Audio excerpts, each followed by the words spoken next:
और ये पूरी दुनिया में महंगाई है, ये खाली पाकिस्तान में तो नहीं हुई ना। फील्ड मार्शल साहब के साथ खड़ा रहना पड़ेगा नुमान भाई कि आप एक काम करें, हमें भी जंग की हालात में ले ताकि मिसाइल लगे और हमारी जान छूटे। जो पार्टी अपनी वालदा मोहतरमा के नाम पे जो सब्सिडी दे रही है उस पे करप्शन नहीं रोकते सर। मेरा बेनिफिट इनकम सपोर्ट से क्या हो? आपका पीपल्स पार्टी से सब। मैं बोलता हूँ वाटर बोर्ड का अमला तो बदमाश है, वो बोलते हैं हम महल के लोग हैं, जो कर सकते हो कर लो। मैं एक जर्नलिस्ट में सवाल करते थे तो निकले ना हम, कोई भी है क्या? अस्सलाम वालेकुम, मैं हूं नोमान मलिक और आप देख रहे हैं NTV एक्सप्रेस न्यूज़। आज जो पेट्रोल महंगा हुआ है, बहुत सारी बातें हमें बिलाल मेमन कोहरी गार्डन ताजिर रात के सदर हमारे साथ मौजूद है। आज हम इनसे बात करेंगे। अस्सलाम वालेकुम सर। वालेकुम अस्सलाम। नोमान भाई कैसे हैं? ठीक है सर, दुआ। अच्छा सर, पहली बात ये जो पहले 55 रुपए बढ़ाया गया था, 55 रुपए के बाद फिर जो 100 रुपए बढ़ाया, 137 रुपए बढ़ाया गया, फिर ये रिवायत करा गया है। ये इस बारे में आप क्या समझते हैं? अजन, सबसे पहली बात तो ये है कि आप ये देखें, सबसे पहले हम ताजिर सराफा एहतजाज हुए, ठीक है। जिस दिन 80 रुपए रात को गिरे ना, उस दिन सुबह हमारा सिंध ताजिर इत्तेहाद है, सिंध ताजिर इत्तेहाद के नाम से, उसका मैं ऑल सिटी एरिया का वाइस चेयरमैन हूँ। हमने एक इजलास मुत्तहद किया सदर में, नौबहार रेस्टोरेंट पर। वहां हम ताजिरों ने वहां हमारे बड़े अक्सरियत ताजिरों की मौजूद थी। वहां हमने हुकूमत को अल्टीमेटम दिया था 72 घंटों का।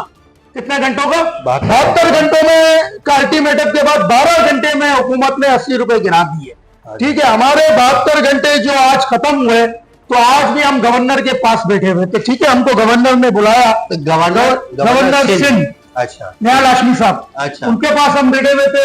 उनसे हमारे सारे मुतालबे तय हुए। हमने अपना अल्टीमेटम वापसी ले लिया और हमें उन्होंने यकीन दहानी कराई है कि आपका मुकदमा मैं लड़ूंगा। इससे पहले हमें वजीर आला ने बुलाया, उसने भी हमें यकीन दहानी कराई। मगर आप ये चीज नोट करें, सबसे पहले आवाज ताजिरों ने निकाली भाईजान। ताजिर आवाज निकालते हैं तो ताजिरों के लिए वैसे ही कोई मसला नहीं सर, मसला आम बंदों के लिए, आपके वर्कर के लिए सर। कुछ भाईजान, हम अपने लिए थोड़ी कहते हैं, आप मुझे बताओ, हम अपने लिए थोड़ी, हम तो आवाम की मुकदमा लेके इनके पास गए, आवाम की वजह से हम सरापा एहतजाज। देखो हमारा भी इसमें फायदा है, तो मगर हम हमसे पहले अपने वर्करों का देखते हैं, ठीक है। मैंने एक वीडियो वायरल हुई, उसमें मैंने कहा भी है, PM साहब हमें फर्क नहीं पड़ता है, अल्लाह ने हमें अपने कारोबार दिए है, मगर जिसकी 30,000 सैलरी है, जिसकी 40,000 सैलरी है, वो कैसे सरवाइव करेगा? तो PM साहब से हमने यही अपील की थी। CM साहब से भी हमारी बात हुई। गवर्नर वाली मीटिंग आज थी, 8 तारीख, आज 8 है ना, तो आज गवर्नर के पास हम सुबह 12 बजे हम गवर्नर साहब के पास मौजूद थे। उन्होंने हमें यकीन दहानी कराई, तब हमने अपना अल्टीमेटम 72 घंटे का वापसी लिया। 72 घंटे का वापसी लेके ऐसा तो नहीं फिर कोई लॉलीपॉप नहीं तो फिर हम एहतजाज की तरफ आ जाएंगे। आप ये चीज उठा कर देखे, आवाज सबसे पहले किसने उठाई? ताजिरों ने उठाई, और हम इंशाल्लाह पीछे हटेंगे। मैं जरा कराची के पेट्रोल पंप का दौरा कर रहा था सर, मैं पूछ रहा था जब ये 100 रुपए बढ़े हुए, तो उन्होंने कहा 2 चीजें हैं जिन पे हमारा ध्यान है।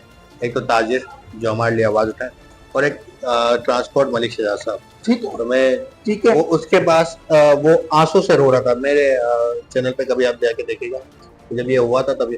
फिर 80 रुपए वापसी कम करने का ऐलान, मतलब हमें तो कोई बेवकूफ तो नहीं समझा जा रहा। नहीं, मैं आपको एक बात बताऊं, देखो ऐसा होता है कि मौत दिखा के बुखार पे राजी करने वाले से नहीं, तो आपकी बात सही है। मैं आपको एक बात बताऊं, और बड़े एक मीम आज मैं आपको बता दूं, एक $16 एक बैरल पे आज फिर कम हुए।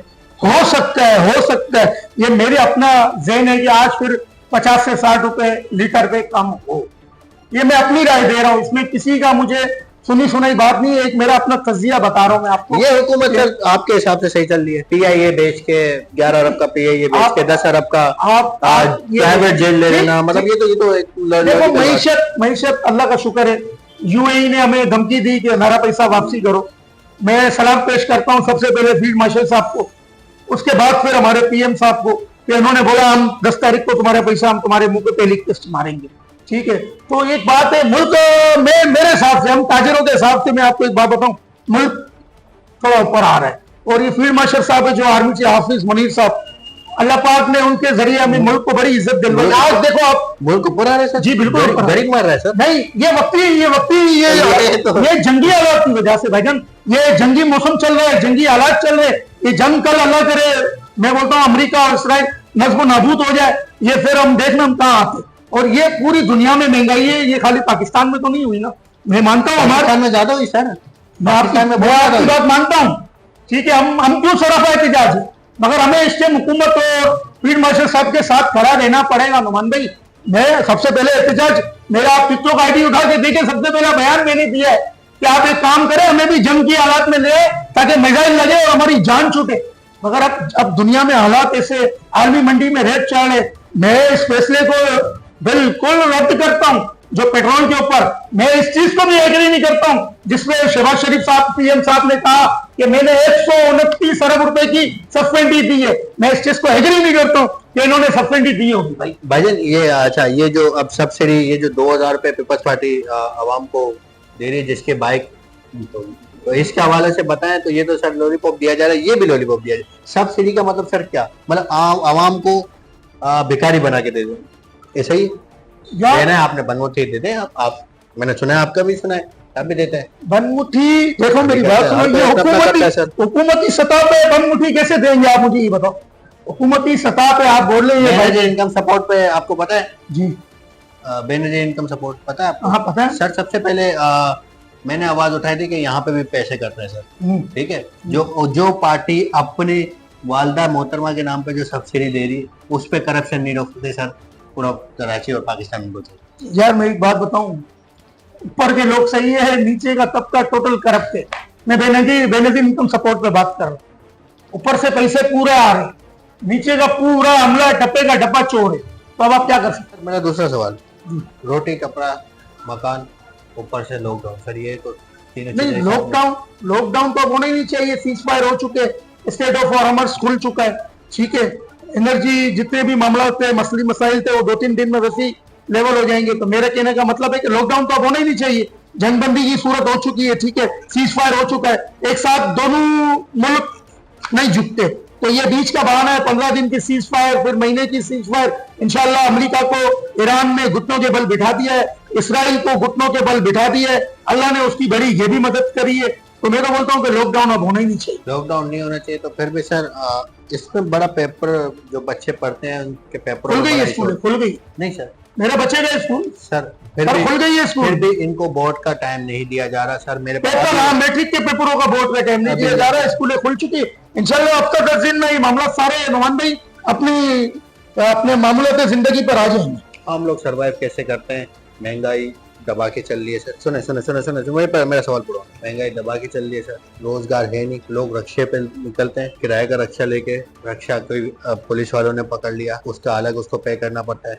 घर पे रोजी कमाए नहीं कमाए, ई चालान का मसला वो अभी भी पुलिस रात बना हुआ है। तो इस हवाले से कुछ बताए। आप लोग बोल रहे हो सरवाइव कैसे करें, जैसे पहले करते हुए आ रहे हैं वैसे ही करें। पहले ऐसा होता था सर, पहले बिल में टैक्स इतने नहीं लगे होते थे। तो निकले ना हम, कोई नहीं है क्या? निकले अपने हक के लिए बात। अवाम सर, अवाम निकलती है। कौन निकलते है? कब निकली है?